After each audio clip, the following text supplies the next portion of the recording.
आज के इस वीडियो क्लास के माध्यम से हम जानेंगे 10वीं कक्षा में आने वाले सामाजिक विज्ञान यानी सोशल साइंस के वायरल सब्जेक्टिव प्रश्नों के बारे में। तो प्यारे बच्चों, आप सब इसके साथ में अंत तक जुड़ रहे हैं, आप लोग के लिए बहुत ही इंपॉर्टेंट क्लास होगा। और इसमें बता दें आप लोग को, हम लोग वैसे प्रश्न पढ़ेंगे जो बिल्कुल ही आपके 2025 के एग्जाम में आने वाले प्रश्न होंगे। तो आप सब इसमें अंत तक बने रहें। जो ही आप लोग ऑब्जेक्टिव प्रश्न सॉल्व करिएगा, उसके बाद में आप लोग को खंड ब मिलेगा यानी कि सेक्शन बी मिलेगा। और इसमें जो है आप लोग को प्यारे बच्चों, इसमें क्या होगा, आपको इतिहास दिया रहेगा पहले में, जिसको हम लोग शॉर्ट आंसर टाइप क्वेश्चन देखते हैं। और इस प्रकार से इसमें आपको बता दें प्यारे बच्चों कि इसमें प्रश्न संख्या 1 से 6 तक के लघु उत्तरीय प्रश्न है। इनमें केवल आपको 3 प्रश्नों को हल करना है और प्रत्येक प्रश्न के लिए 2-2 अंक निर्धारित किया गया, यानी 3 प्रश्न बनाइएगा तो आपको 6 अंक प्राप्त होंगे। चलिए, इसमें का जो प्रश्न दिया गया है प्यारे बच्चों, आपके 6 प्रश्न देख लेते हैं हम लोग कि जर्मनी के एकीकरण की बाधाएं क्या थे। बहुत ही शानदार प्रश्न, हम लोग सभी का जो है आंसर बहुत ही बारीकी से करेंगे। खूनी रविवार क्या है, फिर उसके बाद दिया हुआ है कि भारतीय राष्ट्रीय कांग्रेस की स्थापना कब और कहाँ हुई थी। बहुत ही शानदार है। फिर कह रहे हैं इसमें कि दांडी यात्रा का उद्देश्य क्या था। देखिए, बहुत शानदार प्रश्न है। इसके बाद बात करते हैं 5 नंबर की, तो श्रमिक वर्ग किन परिस्थितियों में नगर आए। बहुत ही शानदार प्रश्न है। आगे कह रहा है कि ब्रेटन वुड्स सम्मेलन का मुख्य उद्देश्य क्या था। इसके बाद में प्यारे बच्चों, इसके आगे जो होगा, आप लोग को नीचे जैसे स्क्रॉल डाउन करिएगा तो इसमें आप लोग को प्रश्न मिलेगा, जो वह मिलेगा आपके दीर्घ उत्तरीय प्रश्न, यानी कि लॉन्ग आंसर टाइप क्वेश्चन मिलेगा, जिसमें आपको दिया है कि प्रश्न संख्या 7 और 8 जो है दीर्घ उत्तरीय प्रश्न है। इनमें से किसी एक का उत्तर देना है और इसके लिए जो है आपको 4 अंक निर्धारित किए गए हैं, तो 4 अंक मिलेंगे। देखिए, इसमें का भी प्रश्न हम लोग देख लेते हैं। हमारा प्रश्न इसमें दिया गया है प्यारे बच्चों कि मुद्रण क्रांति ने आधुनिक विश्व को कैसे प्रभावित किया। आगे दिया इसमें सविनय अवज्ञा आंदोलन के कारणों की विवेचना करें। इस तरह से आपके 2 प्रश्न हैं, इसमें से केवल आपको एक प्रश्न को सॉल्व करना है, जिसके लिए आपको 4 अंक मिलेंगे। इसके आगे आप जाइएगा तो उसमें जो है आपको राजनीति शास्त्र मिलेगा, फिर जो है आपको भूगोल मिलेगा, फिर आपके अर्थशास्त्र मिलेंगे। इस तरह से फिर आपके जो है 4 नंबर के क्वेश्चन डिजास्टर मैनेजमेंट से आते हैं।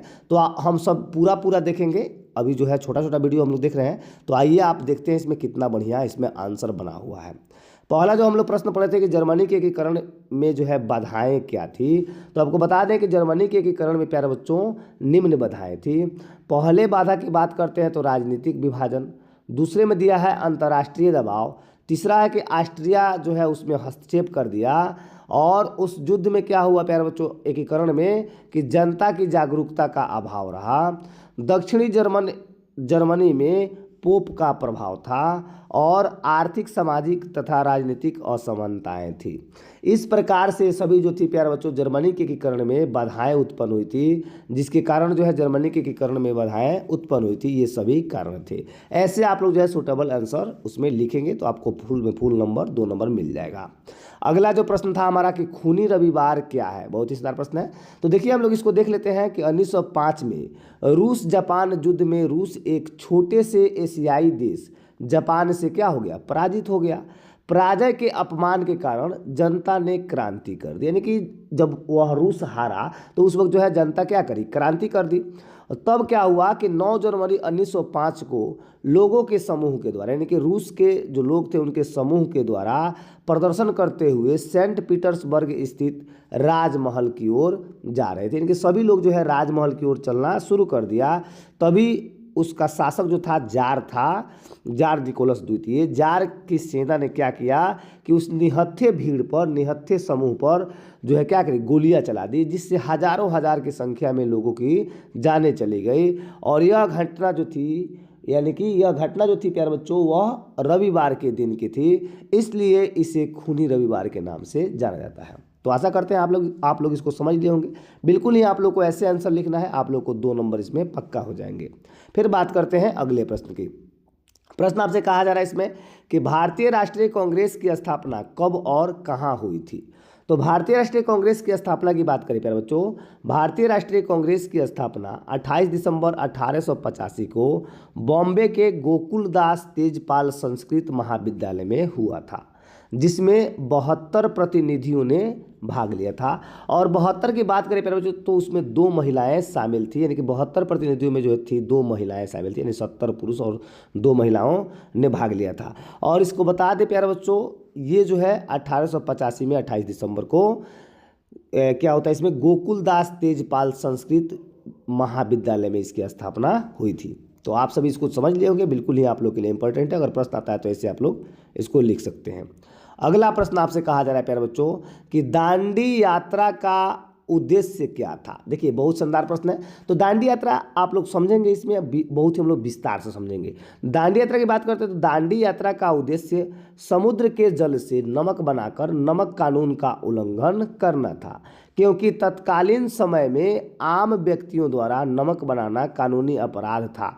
क्योंकि इस पर जो है अंग्रेजी सरकार जो थी, अंग्रेजी हुकूमत जो थी, वह अपना आधिपत्य जमा ली थी और लोगों को, यानी कि जो भी यहाँ के जनता थे, इन लोगों को जो है नमक बनाने से इन लोगों को वंचित कर दिया गया था और इन पर जो भी नमक बनाते थे उन पर कानूनी कार्रवाई होती थी। तो गांधी जी ने इस दांडी यात्रा से क्या किए कि यात्रा करके और समुद्र के जल से नमक को बनाया। बनाने के उपरांत जो है ये कानून जो बना हुआ था नमक कानून, इसको जो है उन्होंने भंग किया। धीरे धीरे पूरे देश में नमक कानून का उल्लंघन किया गया तथा गांधी जी ने सविनय अवज्ञा आंदोलन की शुरुआत दांडी यात्रा से ही की। इसके बाद में आगे जो है इनका सविनय अवज्ञा आंदोलन की शुरुआत होती है जो गांधी जी ने दांडी यात्रा से ही की थी। तो हम आशा करते हैं कि ये भी प्रश्न आप लोग आसानी से समझ लिए होंगे। अगला प्रश्न आपके स्क्रीन पर है। कहा जा रहा है इसमें कि श्रमिक वर्ग किन परिस्थितियों में नगरों में आए। देखिए नगर में आना या कहीं भी पलायन करना जो होता है प्यारे बच्चों, वह कुछ ना कुछ उनका जो परिस्थिति होता है, जब खराब परिस्थिति होता है तभी हम लोग जो है एक जगह से दूसरी जगह पलायन कर जाते हैं। इस प्रकार से इसमें कहा जा रहा है कि औद्योगिकीकरण, ग्रामीण क्षेत्रों में कृषि संकट और शहरों में बेहतर जीवन स्तर की वजह से श्रमिक वर्ग का आगमन शहरों में हुआ, क्योंकि ग्रामीण क्षेत्रों में कृषि संकट और बेरोजगारी की स्थिति थी। यानी कहने का मतलब हुआ कि ग्रामीण क्षेत्रों में यानी कि रोजगार नहीं मिल पाता था, लोगों के जीवन जो है नहीं चल पाता था, जीवन यापन करने में उनको जो है कठिनाइयाँ होती थी। और उसी वक्त जो है शहरों में क्या हुआ कि औद्योगिकरण की शुरुआत हुई, उद्योग धंधे आने लगे, बहुत सारी फैक्ट्रियां कंपनियां बैठने लगी, जिससे जो है उद्योग धंधों में बढ़ोतरी हो गई। यह सब लाभ को देखकर जो है जो भी ग्रामीण क्षेत्र के लोग थे उन्होंने नगरों की ओर पलायन करना शुरू कर दिया। तो आप सभी इसको भी समझ लेंगे जो बिल्कुल ही आप लोग के लिए आसान है। आगे इसमें दिया हुआ है प्यारे बच्चों कि ब्रेटन वुड्स सम्मेलन का मुख्य उद्देश्य क्या था।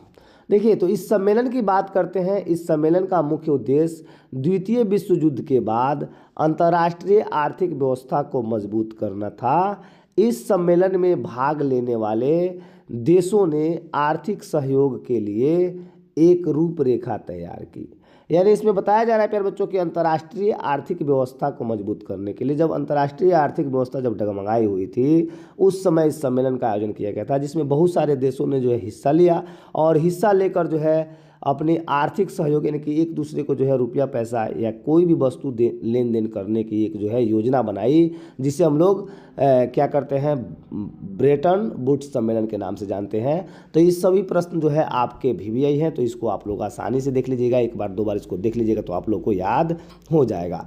फिर हम देखते हैं इसमें आपका जो प्रश्न दिया गया है प्यारे बच्चों 7 नंबर हम लोग प्रश्न देखे थे। इसमें ये आपका जो है 4 नंबर का प्रश्न है, तो इसको हम लोग देख लेते हैं कैसे है। कह रहा है कि मुद्रण क्रांति ने आधुनिक विश्व को कैसे प्रभावित किया। देखिए मुद्रण क्रांति की बात करें प्यारे बच्चों तो जब मुद्रण की शुरुआत हुई, मुद्रण के क्षेत्र में जब क्रांति आई तो आधुनिक विश्व को कई तरह से प्रभावित किया। इसकी वजह से ज्ञान विज्ञान और सामाजिक राजनीतिक विचारों का प्रसार हुआ।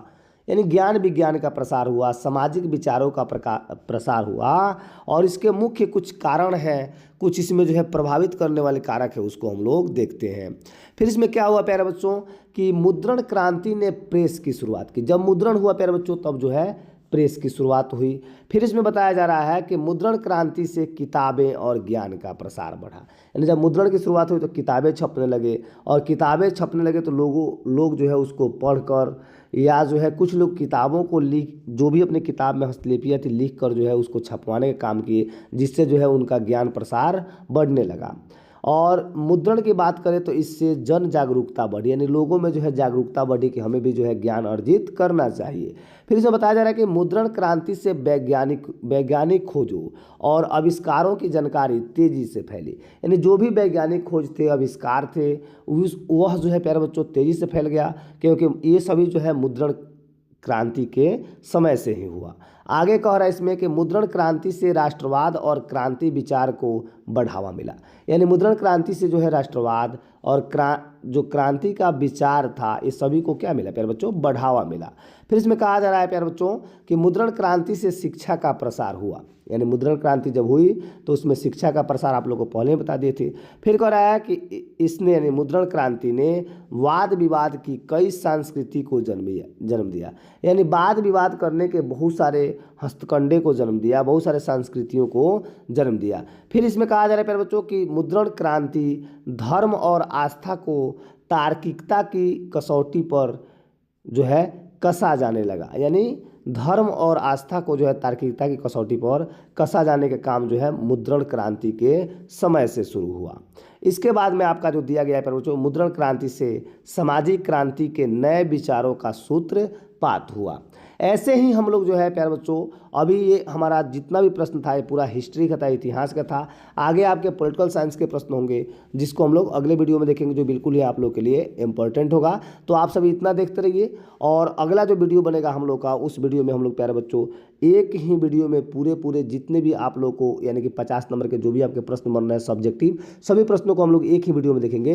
तो आप सभी जो है वीडियो का इंतजार कीजिए और इसको लाइक, सब्सक्राइब, शेयर कर रखिए ताकि आने वाला वीडियो का नोटिफिकेशन आपको सबसे पहले मिले। तब तक के लिए आप सभी को बहुत बहुत धन्यवाद।